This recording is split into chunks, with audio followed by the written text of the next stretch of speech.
সীমান্ত পেরিয়েও শেষ রক্ষা হলো না ইনকিলাব মঞ্চের মুখপাত্র হাদি হত্যার মূল অভিযুক্তদের। দীর্ঘ রিমান্ড শেষে পশ্চিমবঙ্গের আদালতে তোলা হলো ফয়সাল ও আলমগীরকে। তবে কাঠগড়ায় দাঁড়ানোর আগে নিজেকে নির্দোষ দাবি করে রহস্য আরও উস্কে দিয়েছেন প্রধান অভিযুক্ত ফয়সাল। আজ আমি আপনাদের এমন কিছু দেখাতে চলেছি যা মানুষের ইতিহাসে আগে কখনো ঘটেনি। হ্যাঁ দর্শক, আপনারা ঠিকই শুনছেন। আজকের এই প্রতিবেদনে এমন কিছু এক্সক্লুসিভ ফুটেজ আর প্রমাণ আমি আপনাদের দেখাবো যা দেখে আপনিও বলবেন যে সত্যি। কার কথাতে হাদিকে হত্যা করা হয়েছিল ভাইজান? কে কে কে বলেছিল? কি বলবেন আপনি বলুন। ভাইজান কেউ ফাঁসিয়েছে নাকি? আপনি কার কথা হয়েছে? দাদা কি হয়েছে ঘটনা বলো। আপনাদের কি আমি কাজ করিনি। তুমি ফাঁসানো হয়েছে? নো, আমি এই কাজই করিনি। এই ধরনের কোনো কাজে আমি ছিলাম। হাদিকে আপনি হত্যা করছেন কেন? তো সে তখন কি বলতেছে জানেন? যে সে কিছু করে নাই, সেগুলোর সাথে জড়িত না। তো বলছে যদি জড়িত না হন আপনারা কে ফাঁসাইতেছে? সে বলে কিছু জানি না, আমার কেন ফাঁসাইতেছে জানি না। তো ভালো হয়েছে জানেন না, তো আপনি পালাইলেন কেন? এখন চুপ, মানে দেখছেনই তো, চুপ একদম মাথা নিচা করে চলে যেতেছে। তো এর পিছনে যে কত বড় ষড়যন্ত্র আছে সেটা এখান থেকেই প্রমাণিত হয়। এত কিছুর পরেও সে জবান খুলতেছে না, মিডিয়ার সামনে কথা বলতে চাচ্ছে না। শহীদ শরীফ ওসমান হাদী ভাইয়ের হত্যা মামলার সাথে বিএনপি যেভাবে ওতপ্রোতভাবে জড়িত হয়ে গিয়েছে, ওই জায়গা থেকে বিএনপিকে আর পিছু হটার কোনো সুযোগ নাই। কারণ বিএনপিকে এখন মোকাবেলা করতেই হবে শহীদ শরীফ ওসমান হাদী ভাইয়ের সাথে। তাদের যে জড়িত থাকার বিষয়টি, যে শরীফ ওসমান হাদী ভাইয়ের হত্যা মামলার সাথে মির্জা আব্বাস জড়িত থাকতে পারেন, এটা মোটামুটি প্রায় 98% শিওর। কিছু বিষয় আমাদের কথা বলা দরকার, কারণ এই অন্যায়টা যে কারোর সাথেই হতে পারে। যার সাথেই অন্যায় হোক, যদি আমরা এই প্রতিবাদটুকু না করতে পারি এবং সত্য কথাটুকু যদি তুলে না ধরতে পারি, তাহলে সম্ভবত শতাব্দীর সবচেয়ে মোরা বিবেকের পরিচয় হবে আমাদের। আমরা স্পষ্ট করে বলতে চাই যে শহীদ ওসমান হাদীর হত্যাকাণ্ডের সাথে যদি সেনাবাহিনীর প্রধান ওয়াকারের সংশ্লিষ্টতা থাকে তার বিচার হতে হবে। এর সাথে যদি আওয়ামী লীগের সংশ্লিষ্টতা থাকে তার বিচার হতে হবে। এর সাথে যদি হাসিনার সংশ্লিষ্টতা থাকে তার বিচার হতে হবে। হাদী মারা যাওয়ার পরে সারা দেশের মানুষ হাদীর পক্ষে কথা বলছে। তারা হাদীর খুনিকে ধরে না, তারা এরে ধরে ওরে ধরে। কালকে খবর বেরিয়েছে ওনার 2 সহযোগীকে ভারতে, মানে ভারতের সাথে বর্তমান সরকারের সম্পর্কটা কত গভীর আপনি একটু চিন্তা করেন। আসসালামু আলাইকুম দর্শক, আশা করি সবাই ভালো আছেন। নতুন একটি ভিডিওতে সবাইকে স্বাগত। দেশ এবং দেশের বাইরে থেকে যারা আজকের এই তথ্যবহুল ভিডিওটি অন করেছেন তাদেরকে বলবো মনোযোগ সহকারে আজকের এই ভিডিওটি সম্পূর্ণভাবে দেখবেন। আজকের এই ভিডিওটি বাংলাদেশের চলমান রাজনৈতিক প্রেক্ষাপটকে বিশ্লেষণ করেই বেশ কিছু গুরুত্বপূর্ণ তথ্য থেকেই এই ভিডিওটি তৈরি করা হয়েছে। দর্শক, ভিডিওর শুরুতেই বেশ কিছু ভিডিওর অংশবিশেষ আপনারা ইতিমধ্যে দেখেছেন। তা থেকে হয়তো ইতিমধ্যেই আন্দাজ করতে পেরেছেন আজকের এই ভিডিওটি আপনাদের জন্য কতটুকু গুরুত্বপূর্ণ হতে চলেছে। তার আগে বলি, যারা এখন পর্যন্ত আমাদের চ্যানেলটি সাবস্ক্রাইব করেননি তারা অবশ্যই আমাদের চ্যানেলটি সাবস্ক্রাইব করে পাশে থাকা বেল আইকনটি বাজিয়ে যাবেন। অতএব চলুন কথা না বাড়িয়ে একটি লাইক দিয়ে ধারাবাহিকভাবে সম্পূর্ণ ভিডিওটি দেখে আসি। ফয়সালকে আজকে সরাসরি বাংলাদেশের মিডিয়াগুলো প্রশ্ন করছে। কার কথাতে হাদিকে হত্যা করা হয়েছিল ভাইজান? কে কে কে বলেছিল? কি বলবেন আপনি বলুন। দাদা কার কথা হত্যা করেছিলেন? আপনি কার কথা হয়েছে? দাদা কি হয়েছে ঘটনা বলো। আমি কাজ করিনি। তুমি ফাঁসানো হয়েছে? নো, আমি এই কাজই করিনি। এই ধরনের কোনো কাজে আমি ছিলাম না। ছিলে না? নো। কিন্তু বাংলাদেশ ফাঁসাচ্ছে কারা? ফাঁসাচ্ছে কারা দাদা? তোমার ফাঁসাচ্ছে কারা? ফাঁসাচ্ছে কারা? জানি না। তুমি পালালে কেন? থাকো পালালে কেন ভাই? হয় না কি ভারতে বসে দুবাই ভিডিও বানিয়েছিলে আমি দুবাইতে আছি?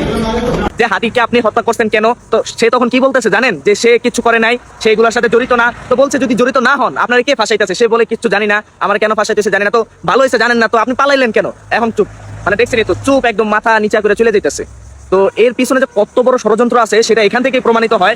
এত কিছুর পরেও সে জবান খুলতেছে না, মিডিয়ার সামনে কথা বলতে চাচ্ছে না। ওই যে আপনার ওর হাতে স্ক্রিপ্ট দিবে, সেই স্ক্রিপ্ট অনুযায়ী বলবে। এখন নিজে থেকে বললে তো আবার বিপদ। বিষয়টা একদম ক্লিয়ার, দেখছেন দুইজনকেই গ্রেফতার করছে। তো দুইজনকে গ্রেফতার করছে মূলত অন্য কারণে। এই ফাঁকে আর কি সাংবাদিকরা যখন তাদেরকে হয়তো কোর্টে তুলতেছিল তখন এই জিজ্ঞাসাবাদগুলো করছে।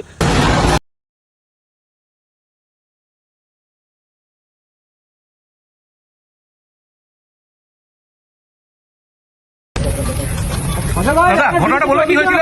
কি বলবেন? ওই জায়গায় সত্যতা কি? কার কথাতে হাদিকে হত্যা করা হয়েছিল ভাইজান? কে কে কে বলেছিল? কি বলবেন আপনি বলুন। দাদা কার কথা হত্যা করেছিলেন? আপনি কার কথা হয়েছে? দাদা কি হয়েছে ঘটনাটা বলো। আমি কাজ করিনি। তুমি ফাঁসানো হয়েছে? নো, আমি এই কাজই করিনি। এই ধরনের কোনো কাজে আমি ছিলাম না। ছিলে না? নো। কিন্তু বাংলাদেশ ফাঁসাচ্ছে কারা? ফাঁসাচ্ছে কারা দাদা? তোমার ফাঁসাচ্ছে কারা? ফাঁসাচ্ছে কারা? জানি না। তুমি পালালে কেন? থাকো পালালে কেন ভাই? হয় না কি ভারতে বসে দুবাই ভিডিও বানিয়েছিলে আমি দুবাইতে আছি? ফাঁসাতে পারেছিলেন না দুবাইয়ে বসে? মানে এখানে টোটালি বিষয়টা হচ্ছে সে ফেসে যাচ্ছে। মানে সে এপারও পা দিতে পারতেছে না, ওপারও পা দিতে পারতেছে না। সে মনে করেন রাজসাক্ষীও হইতে পারতেছে না, আবার যাদের মাধ্যমে এই কাজগুলো করছে তাদের কথাও বলতেছে না। সে মানে কোনো নৌকাতে পা দিতে পারতেছে না, একদম মাঝখানে আটকে গেছে। আর সিসি ক্যামেরা ফুটেজ আছে, সে দেখা করছে, সেন্টারে গেছে, সে নিজে গুলি করছে, দিনে দুপুরে ফুটেজ আছে, আবার কিভাবে কিভাবে পালাইছে সেটারও ডিটেলস আছে। সিসি ক্যামেরা ফুটেজগুলো আছে, সেটা নিয়ে অনেক সংবাদ হয়েছে। এতগুলো প্রমাণ থাকার পরেও সে কত সুন্দর মানে দিনে দুপুরে একটা ঘটে যাওয়া জিনিস সে আবার অস্বীকার করে যে সে এটা করে নাই। তো এখান থেকেই মানে বোঝা যায় সে প্রথমে অস্বীকার করলো, অস্বীকার করার পর যখন তাকে বললো যে তাইলে আপনার কে ফাঁসাইতেছে, সে তখন বলে সে এগুলা মানে জানে না কিভাবে কি হইতাছে, সে এগুলা কিচ্ছুই জানে না, সে একদম ফেরিস্তা। তখন তাকে বললো যদি আপনি কিছু নাই করে থাকেন তাইলে আপনি পালাইলেন কেন, তখন আর কথা বলে নাই। এর দ্বারাই কিন্তু প্রমাণিত যে সেই মূল অপরাধী। যদি সে অপরাধী না হইতো তাহলে একটা না একটা উত্তর দিতে পারতো, আর সে অপরাধী না হওয়ার তো প্রশ্নই আসে না, ফুটেজ দ্বারা প্রমাণিত। আর সে এখনো যেহেতু নামগুলো বলে নাই, আমরা তাকে দ্রুত বাংলাদেশে আনার জোর দাবি জানাচ্ছি। তাকে বাংলাদেশে এনে রিমান্ডে নিলেই সবকিছু আস্তে আস্তে বের হবে ইনশাল্লাহ। সুন্দর করে যদি বিচার ব্যবস্থাটা সরকার করে দেখাতে পারে, এই বর্তমান সরকারকে বাংলার মানুষ মাথায় তুলে রাখবে। দেখেন না ওই যে কলকাতার মিডিয়া যেভাবে জামাতের পিছনে লাগছে, ওই ফয়সালকে 14 দিন পর আবার কোর্টে হাজির করছে, এখন জেলখানায় পাঠাইছে। ওকে যে 14 দিন রিমান্ডে রাখছিল বুঝাই যায় না, মনে হইতাছে কি জানেন শ্বশুর বাড়িতে ছিল, নতুন জামা কাপড়, ফ্রেশ চেহারা। ওই সাংবাদিকরা, ওই মিডিয়া, জামাতের কোন নেতা ফোন করতে বলেছে বলেন তো, জামাতের কোন নেতা, জামাতের কোন নেতা? ওই হালাই কি কইছে জানেন, ও একটা ইঙ্গিত দিছে যে এখানে জামাত এবং বিএনপি জড়িত থাকতে পারে। আর এই যে হাদি হাদি কইরা বেড়াইতেছে বাংলাদেশে, এবং এই মিডিয়া, এই হাদি ছিল একটা জঙ্গি, এই কথাটাই বলছে। এতে বুঝাই যায় সে এই কাজটা করছে, কারণ সে হাদিকে টার্গেট করছে। সে নিজের মুখে বলতেছে হাদি হচ্ছে জামাতের তৈরি একজন জঙ্গি, এই কথাটা কিন্তু সে বলছে। তার মানে তার টার্গেট কিন্তু হাদি। ক্লিয়ার হয়ে গেল না? ব্যাপারটা হয়েছে কি জানেন, এই 14 দিনে যেসব স্ক্রিপ্ট তারে মুখস্থ করাইছে সেটার একটা ইঙ্গিত দিয়া গেল। কিন্তু এখানে শুধু জামাত না, কিন্তু বিএনপির নামও সে মুখে নিছে, যার জন্য অনেক কন্টেন্ট ক্রিয়েটর আইসা দেখতেছি মির্জা আব্বাসের নাম সামনে তুলে আনতেছে, যে মির্জা আব্বাস এই কারণেই অসুস্থ হয়ে পড়ছে। হাদি ধরা যাওয়ার 2 দিন পরেই মির্জা আব্বাস অসুস্থ হয়ে পড়ছে, কারণ মির্জা আব্বাস এটার সাথে জড়িত। ভাই ব্রাদার, এগুলো সব ভুয়া কথা। এখানে ভারতের গোয়েন্দারা যা শিখাই দিতেছে সে নামটাই নিতেছে। এখানে জামাতের নাম নিছে, বিএনপির নাম নিছে। এখন দর কষাকষি, আসো কে কে আসো, নাইলে তোমাদেরকে ফাঁসায় দুমু, এরকম একটা ব্যাপার। এদের মিডিয়াকে বিশ্বাস করেন না, সব ভিউ পাওয়ার জন্য উল্টা পাল্টা কথা। দেখেন না ওই একই কথা, জামাতের কোন নেতা, জামাতের কোন নেতা, দৌড়াইতেছে আর কইতাছে। একই অবস্থা, সেম জিনিস এখানেও আছে।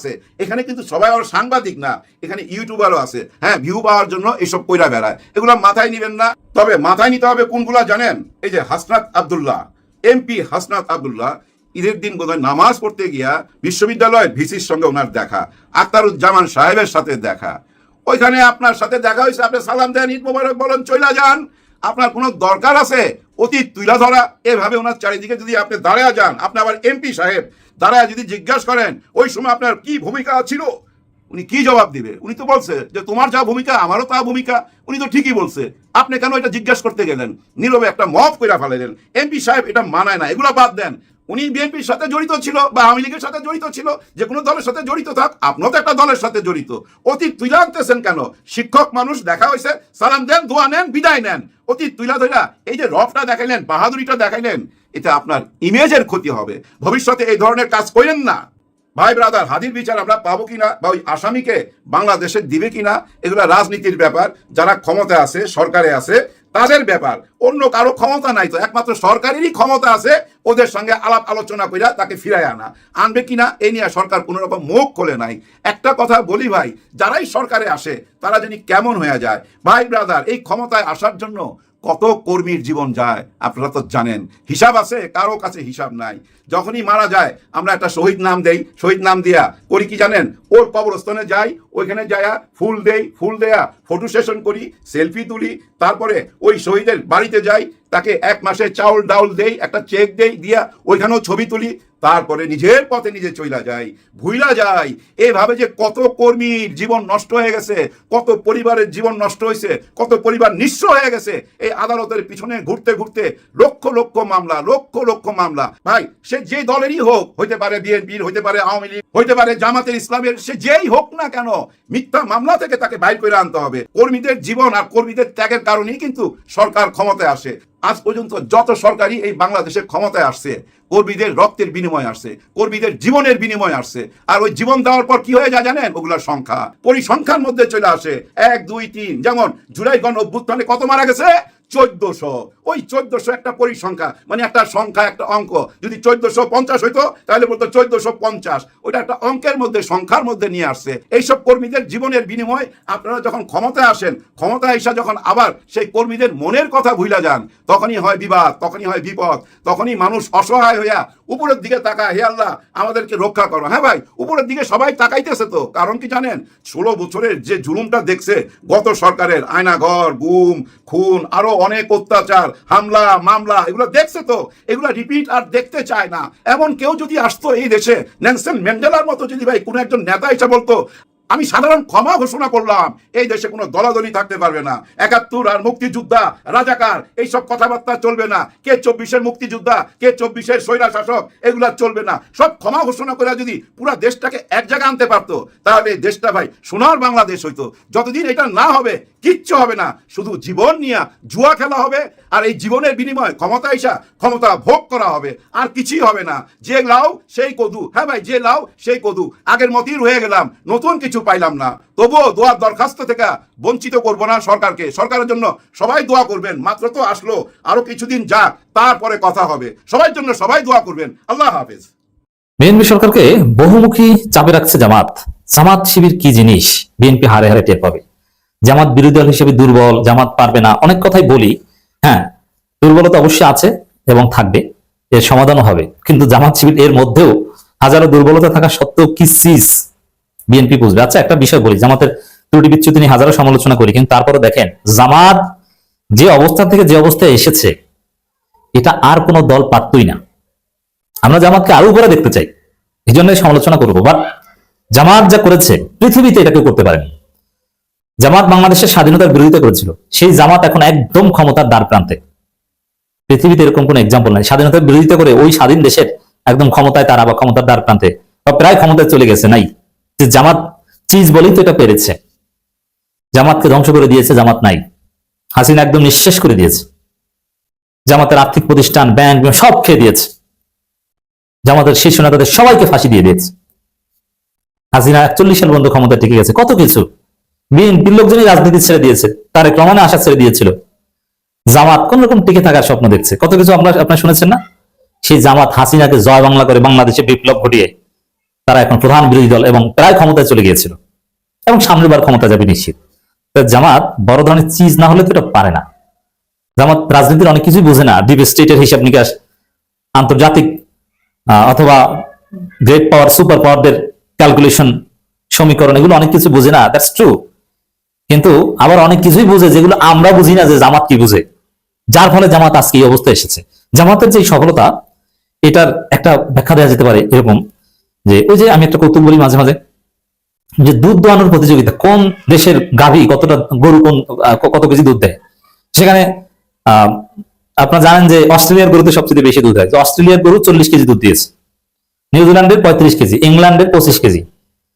কিন্তু প্রতিযোগিতায় ফার্স্ট হয় বাংলাদেশ। বাংলাদেশ 2 কেজি, 2 কেজিতে ফার্স্ট।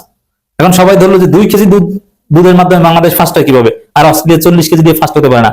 পরে বিচারক বলে যে আরে বাংলাদেশ তো সার থেকে, বলদ গরু থেকে 2 কেজি দুধ বের করেছে, আর এরা অস্ট্রেলিয়ার গরু পেলে এরা যে কি করতো। জামাতের অবস্থান একটা এরকম। জামাত স্বাধীনতার বিরোধিতা করেছিল, নিষিদ্ধ ছিল। জামাত ভয়াবহ নির্যাতনের শিকার হয়েছে। এমন কোন নির্যাতন, এমন কোন ষড়যন্ত্র নেই, ষড়যন্ত্রের ডিকশনারিতে, নির্যাতনের ডিকশনারিতে এমন কিছু নেই যেটা জামাত ইসলামের উপর না চালানো হয়েছে। জামাত ইসলামের উপর গণহত্যা পর্যন্ত চালানো হয়েছে। গণহত্যার চাইতে বড় ক্রাইম আর নাই, সব চালানো হয়েছে। আল্লামা সাইদির মামলার রায়ের দিন গণহত্যা চালানো হয়েছে। তারপরও জামাত যা করেছে, যে পর্যায়ে এসেছে, এটা ওই ষাঁড় গরু থেকে দুধ দোয়াই ফার্স্ট হওয়ার মতো। আর জামাত যদি স্বাধীনতার পক্ষে শক্তি হতো, জমিয়তে উলামা ইসলামের মতে মুক্তিযুদ্ধপন্থী দল হতো, অথবা আওয়ামী লীগের মতো মুক্তিযোদ্ধার দল হতো, তাহলে এতদিনে যে কি করতো, বাংলাদেশকে সিঙ্গাপুর, দক্ষিণ কোরিয়া বানিয়ে ফেলতো অনেক আগে। অতএব জামাত অনেক কিছুই পারে, যেটা হয়তো আমরা সাদা চোখে দেখি না।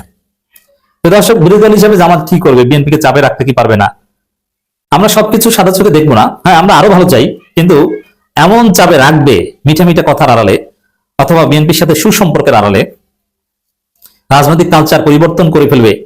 তারপরও এমন চাপে রাখবে হাসি মুখে। অনেকে আছে না যে হাসি মুখে, হাসি দিয়ে আপনার অবস্থা বেতাল করে ফেলে, ওরকম জামাত হাসি মুখে এমন চাপে রাখবে বিএনপি টের পাবে যে জামাত শিবির কি জানি, আওয়ামী লীগের মতো মারামারি পিটিপিটি করবে না, কিন্তু জায়গা মতো খেলে দিবে, অনেক কিছুই করবে, সবকিছু আমরা একসাথে এক ভিডিওতে বলবো না। তবে বিএনপি বুঝবে যে জামাত বিরোধী দল। এই যে দেখেন না, বিএনপির কিছু এমপি স্বীকার করছে, তারেক রহমান যে বলেছিলেন যে এবারে নির্বাচন ইতিহাসের কঠিনতম নির্বাচন হবে, তো জামাতের বিরুদ্ধে জিততে বিএনপির খবর হয়ে গেছে, প্রচারণা চালাতে খবর হয়ে গেছে। আওয়ামী লীগের বিরুদ্ধে তো বলা যায় যে আওয়ামী লীগ চোর, বাটপার, সোট্টা, গুন্ডা, বদমাইশ, চাঁদাবাজ, সন্ত্রাস, কিন্তু জামাতের বিরুদ্ধে কোনো সত্য অভিযোগ নাই। এবং 71 ব্যবসার একটা অভিযোগ আছে, ওটা আবার বাংলাদেশে চলে না, ওটার মেয়াদ শেষ। এই জন্য অনেকে বলেছে যে জামাতের বিরুদ্ধে জিততে আমাদের খবর হয়ে গেছে, হার ভেঙে গেছে জিততে। অথচ আমরা তো দেখি যে জামাত নিরীহ, জামাত ভোট চুরি বোঝে না, কিন্তু তারপরও জামাতের বিরুদ্ধে জিততে মজা বুঝছে। আওয়ামী লীগের বিরুদ্ধে প্রচারণা চালানোটা যতটা সহজ ছিল, জামাতের বিরুদ্ধে প্রচারণা চালানো তার চাইতে কঠিন। কারণ বিএনপি জামাতের মধ্যে সখ্যতা ছিল, জামাত ভদ্র সৎ, এদের বিরুদ্ধে কি বলবে, বিশ্বাসযোগ্য কি অভিযোগ দিবে, তেমন কিছুই না। তো দর্শক, প্রথম আলোর একটা রিপোর্ট, নির্বাচন বিতর্ক জিয়ে রেখে বিএনপির উপর চাপ তৈরির চেষ্টা জামাত। এটা জামাতের একটা স্মার্ট। দেখেন, নির্বাচন বিতর্ক, নির্বাচন সুষ্ঠু হয়নি, মেটিকুলাস ডিজাইন নির্বাচন হয়েছে, ইলেকশন ইঞ্জিনিয়ারিং হয়েছে, নানান কথা, ইটস ট্রু। জামাত চাইলে কিন্তু 12 ফেব্রুয়ারি রাতেই সবকিছু উল্টাপাল্টা একদম তোলপাড় করে ফেলতো, কিন্তু বাস্তবে এটা জামাতের একটা ওয়াইজ ডিসিশন ছিল।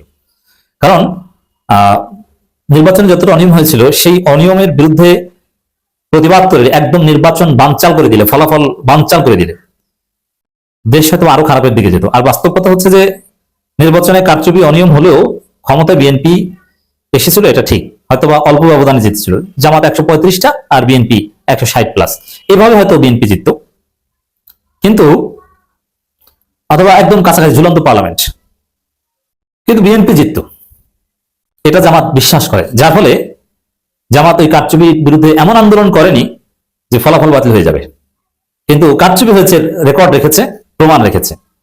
এবং বিএনপিকে পুরো 5 বছর যতটা কারচুপি হয়েছে এবং যতটুকু ইঞ্জিনিয়ারিং হয়েছে, ওগুলোতে ধুকতে হবে, এগুলোতে ভুগতে হবে এবং এর ফল পেতে হবে। তো দর্শক, এটি প্রথম আলো বোঝানোর চেষ্টা করেছে যে নির্বাচন বিতর্ক এটা জামাত ধামাচাপা দিবে না। কথায় কথায় পার্লামেন্টের বাইরে কথায় কথায় বিএনপিকে খোটা দিবে এবং আন্তর্জাতিক সম্প্রদায়ের কাছে এটা তুলে ধরবে। বিএনপির লেজিটিমেসি সবসময় কিছুটা ক্রাইসিসের মধ্যে থাকবে, প্রশ্নবিদ্ধ থাকবে, যার ফলে জামাতের কাছে অনেক মাল মশলাও আছে। জামাত বিএনপিকে বলবে যে এইটা করেন, নইলে কিন্তু এটা ফাঁস করে দিব, একটা লিমিট বজায় রেখে করবে। তো বিএনপিকে জামাতের মতো স্মার্ট বিরোধী দলের চাপে অতিষ্ঠ হতে হবে, পিষ্ট হতে হবে। শুধু হরতাল অবরোধের মাধ্যমেই চাপ না, আরো অনেক সিস্টেমেটিক চাপে পড়বে। এবং জামাত যেরকম সুসম্পর্ক বজায় রাখছে, সরকারকে কোঅপারেট করার কথা বলছে, তারপরে যদি বিএনপি জামাতের উপর নির্যাতন করে, এতে আরো উল্টো অ্যাকশন হবে, জনগণ প্রচন্ড ক্ষিপ্ত হয়ে যাবে বিএনপির বিরুদ্ধে। নির্বাচন পরবর্তী রাজনৈতিক পরিস্থিতি বিএনপি সরকারকে চাপে রাখতে বিভিন্ন কৌশল নিয়েছে সংসদের বিরোধী দল জামাত ইসলামী। দলটির নেতৃত্বাধীন 11 দলীয় নির্বাচনী ঐক্য 35 আসনে ভোট পুনর্গণনার দাবি তুলে নির্বাচন কমিশনে আবেদন করেছে। এর মধ্যে অন্তত 13টি আসনে ফলাফল চ্যালেঞ্জ করে আদালতে গিয়েছে ঐক্যভুক্ত দলগুলোর প্রার্থীরা।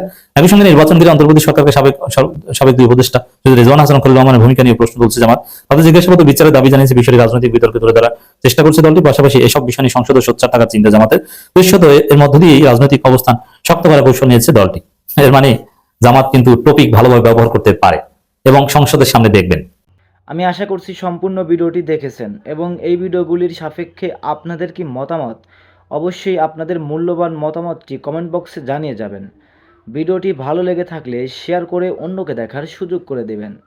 আমাদের এই চ্যানেলে নতুন হয়ে থাকলে চ্যানেলটি সাবস্ক্রাইব করে পাশে থাকা বেল আইকনটি বাজিয়ে যাবেন। দেখা হবে নতুন কোনো আপডেট খবর নিয়ে। ততক্ষণ সবাই সুস্থ থাকবেন। আল্লাহ হাফেজ।